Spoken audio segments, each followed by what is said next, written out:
Hi everyone, it's Nick here once again from TrainAid, and in today's video we are looking at the Level 3 award in education and training, and we are undertaking Unit B, Inclusive Practice, and this is criteria 2.1, explain why it is important to create an inclusive teaching and learning environment. So to complete this answer, we are looking for 4 ways that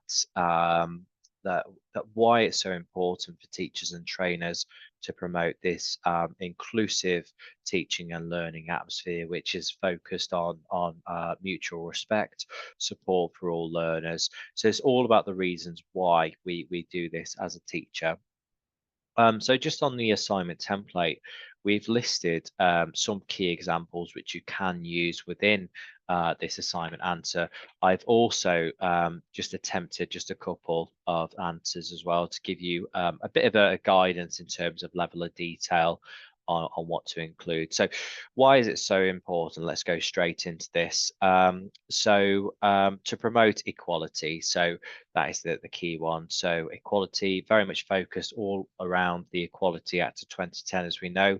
It gives learners that level playing field, regardless of their backgrounds, regardless of the special characteristics as well. So learners should be treated as an individual. As teachers, we need to support them and understand their individual learner needs as well, that they are part of a group, of part of a class, and we are here to very much promote cohesion, and also really to promote fairness and respect as well. So it's all about understanding the individual, their backgrounds, their individual needs, promoting this culture of respect, as we know, and it's all about making reasonable adjustments to support the learner to achieve their goals as well. So the key one is obviously equality. Um, I think another one is to support for all learners, as mentioned before, with equality throughout your delivery of your teaching. We're supporting all learners. We're giving the same level of attention, time, support to all of our learners, and I think that's really important and crucial to help your learners. So think about asking questions to all of your learners within that classroom, being able to discuss learners' progress with each of your learners. So try to give as much time as possible to each of your learners, so you're dividing your time up as well. Another key factor is to support different learning styles. So if we can promote this inclusive teaching and learning environment, then as we know, every learner learns in a different way. So think about VARC, and if we have a variety of different teaching activities, approaches, this is going to really tap into the learner's focus, their drive, retention. And if we can have a number of activities, it's really going to help to do that as well. Another key factor why it's so important to promote an inclusive teaching and learning environment is your reputation as an organization. So if you have this reputation as an approachable, supportive, fair teaching provider, then of course this is going to spread word of mouth. Your organization is going to get better reviews, but it's also really just going to help your learners with their next step, whether it's perhaps a promotion, to get a qualification, to apply for a job. So it's going to obviously help just in terms of your role as an educational provider within society, that you're a beacon of knowledge, that you're supporting learners to go on to the next level, whatever it may be, and that you're an investor in people. I always find that with colleges that are supportive, there's going to be less staff turnover, that teachers really want to work within training providers which have an inclusive culture for learners and for staff for that matter as well.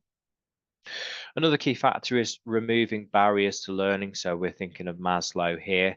So with Maslow's hierarchy of needs and the pyramid approach, if learners' physical needs are met, and also going up the pyramid, we have the likes of self-worth, self-esteem.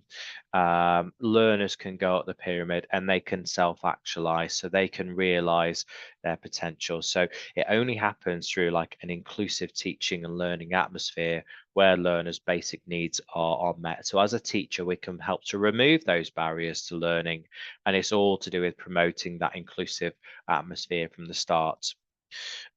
Inclusion, it encourages a sense of belonging as well. If learners feel included, they're going to attend your lessons, they're not going to leave.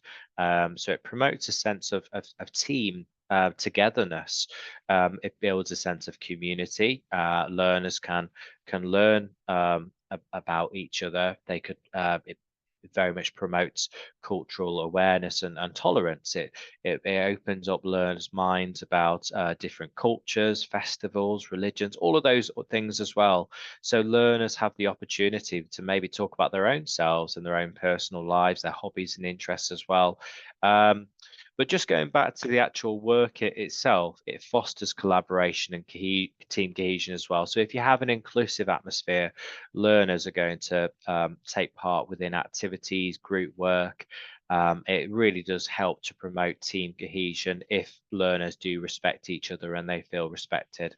So those are just a number of factors which I've listed why it's so important to promote an inclusive teaching and learning environment. And what we're looking for is 4 reasons why it's so important. You can, of course, use these examples or to come up with your own as well. That's not a problem. I have selected 4, and I'll talk about each one. And I've completed 2 answers for this question. But once again, as you can see there, we're looking for a paragraph would be sufficient for each of your answers. First one, in my opinion, is respect. So if there is an inclusive teaching and learning environment, this will promote learner engagement and achievements. When learners feel respected, valued, and acknowledged, they're more likely to engage actively within the learning process. They're more likely going to give activities a go. And if they fail within activities, then they're not going to feel that they're going to be laughed at by their class members. So it all sort of stems into the ground rules as well. So if a teacher or trainer promotes respect within the ground rules, there will foster this sense of belonging and fairness and the confidence of the learner, as mentioned, to trial, to give new activities a go. And it's okay to make mistakes. If learners feel there's that culture of respect, then your learners will become more risk takers. And I think that's a real powerful policy to have. As mentioned before, my second example is all about Maslow's hierarchy of needs. So as the base of the pyramid, we have those basic physiological needs. So it's all about being able to ensure that learners their basic needs are catered for, and through an inclusive environment we can make obviously reasonable adjustments. We can promote this inclusive and supportive atmosphere. We can have those one-to-one conversations with learners in order to help remove those barriers, and learners can go up to the pyramid and self-actualize and achieve their goals. And I think that is a fantastic way of creating this positive culture, this drive for learners to get them to believe in themselves, that they can achieve their goals as well. 2 other sort of reasons why we promote an inclusive atmosphere to support different learning styles. So as we talked about with Bark and Fleming, that if we can cater for different learning styles, if we can promote a number of different activities, it's going to tap into learners' attention focus. Learners they do learn in different ways, so it's good to have a variety of different methods. As we know, I always get my learners to perform the VART learning styles questionnaire at the beginning of a lesson or class, so I can understand more about what makes them tick in terms of their learning styles as well. So if we have as we mentioned before, group work, paired work, presentations, assignments, essays, homework, microteach. The list goes on. If we have a number of different activities, it's going to promote more of these different learning styles, and I think that's key. Final one is it fosters collaboration and communication. So if you have this inclusive environment, learners are going to feel that they can open up, they can discuss new ideas, new ways to problem solve, to come up with solutions. So I think there's going to be more empathy, listening skills, teamwork, collaboration. I think that's wonderful. That if we have this culture of respect, then it's going to promote this collaboration and new ways of tackling problems. And I think that's a great hallmark of a teacher, is to promote this inclusive culture, to give learners problems, and they need to come up with solutions. They need to work together. It empowers learners, but we need to really set the ground rules with that culture of respect in order to give learners those challenging teamwork activities. So those are my four, but obviously feel free to come up with your own. And once again, a paragraph is sufficient for each one. You could talk about your own teaching role if you're currently a teacher, or you can give examples from your future teaching role, for example, as well.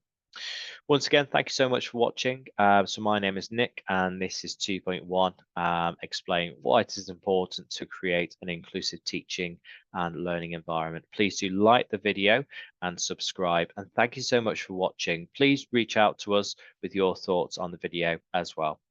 Bye for now.